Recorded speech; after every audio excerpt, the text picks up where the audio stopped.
Welcome to Lesson 9 of the Your Watercolor Summer Low Pressure Weekly Challenge.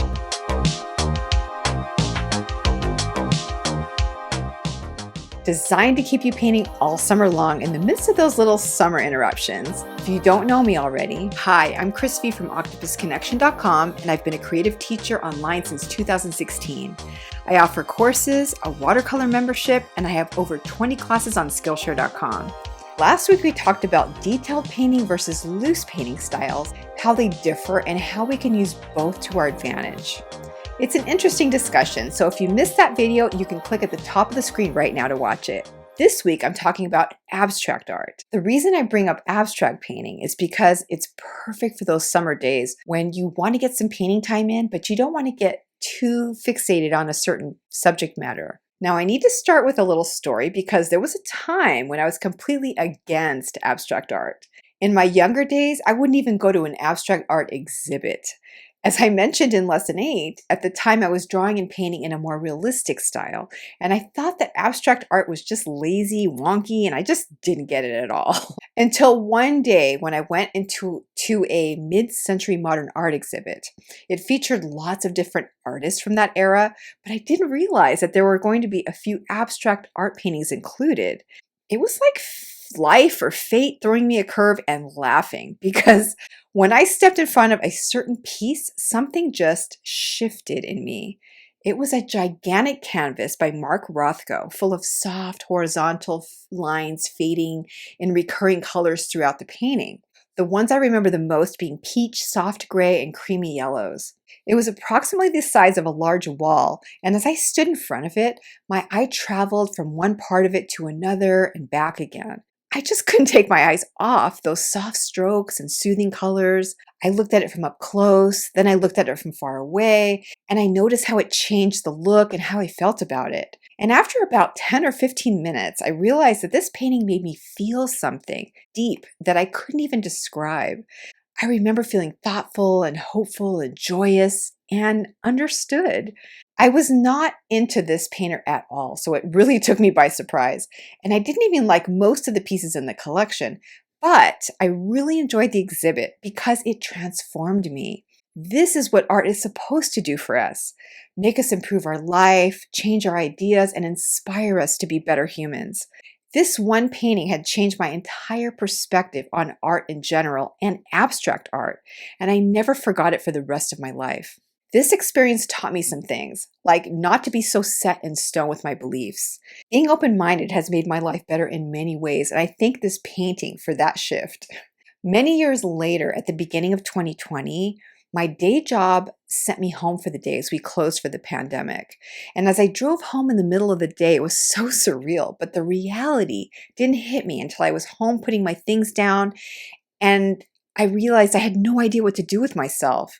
The overwhelming magnitude of what was going on in the world and why I was unexpectedly home for the day suddenly hit me like a ton of bricks, along with the realization that I had no idea whether any of us would even live through this or not.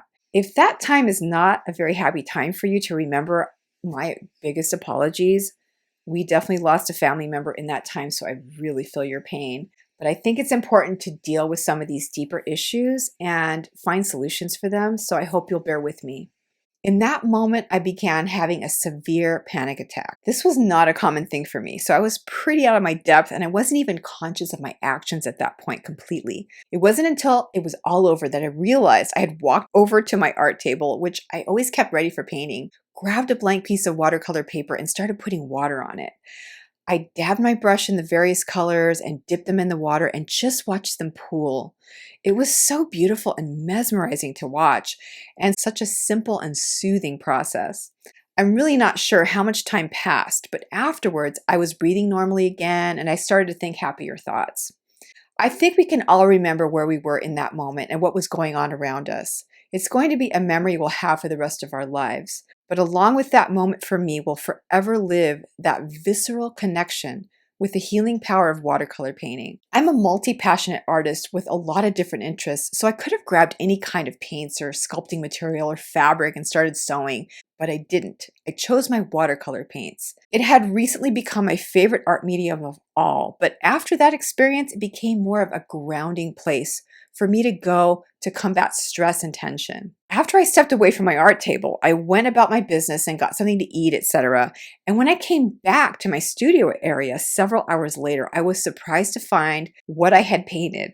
It was the most beautiful abstract watercolors that I had never painted before. I was so shocked and so delighted to see such beauty come out of such pure fear and concern. There must have been some hope mixed in there somewhere too, because that painting uplifted me and made me feel something deep. I had poured everything out onto that paper, and it had really helped me through some unfamiliar and terrifying feelings. After that, I began to experiment with other abstract compositions, and I used it as a tool to deal with what was going on in the world at the time.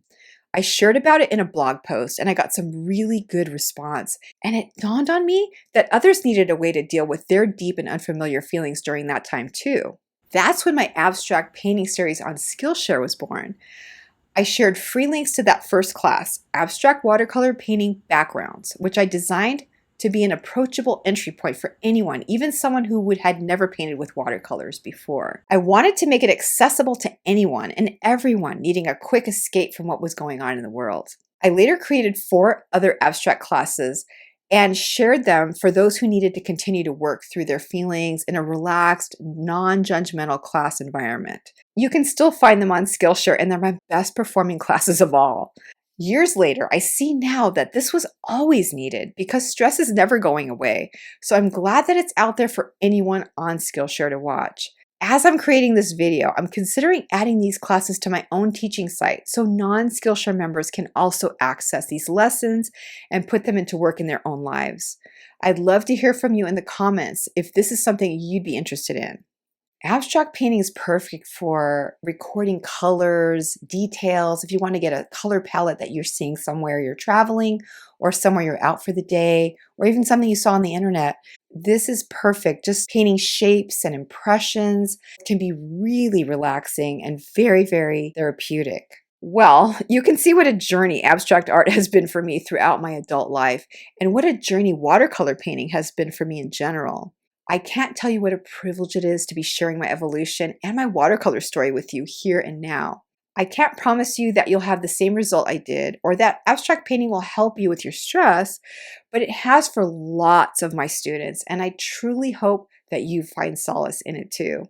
I can't wait to hear your thoughts in the comments below. And while we're here, I wanted to give you a heads up about a giveaway I'm running to win 1 year of Skillshare membership in my new class, Watercolor Techniques, Easy Detailed Step-by-Step Sunflowers. You can find the link to the class and the giveaway below, but this is only going on for a limited time. So if you're watching this after the giveaway is over, please still come over and follow me on Skillshare since I run giveaways in just about every class I teach. If you're not a Skillshare member yet, but you want to watch the class, you can use the same link to sign up for Skillshare and get 1 month free to enjoy the entire Skillshare suite of classes before deciding whether to join or not.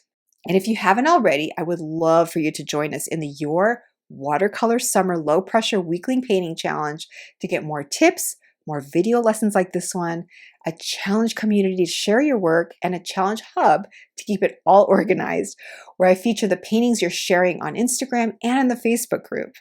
Just go to the description below this video, click the link to join the challenge, and follow the challenge checklist on the hub page so you don't miss a thing. Then like this video, subscribe to this channel, tap the notification bell so you don't miss any new videos in the series. If you missed last week's video, you can tap on the screen now to watch it. And if you want to start from lesson 1 and watch all the free lessons, you can find that on the screen now too. Then I'll see you back here next week for lesson number 10 and the last lesson of the free Your Watercolor Summer Low Pressure Weekly Challenge. But don't worry, I'll be back the following week with an all-new video for you and another challenge very soon. Bye for now.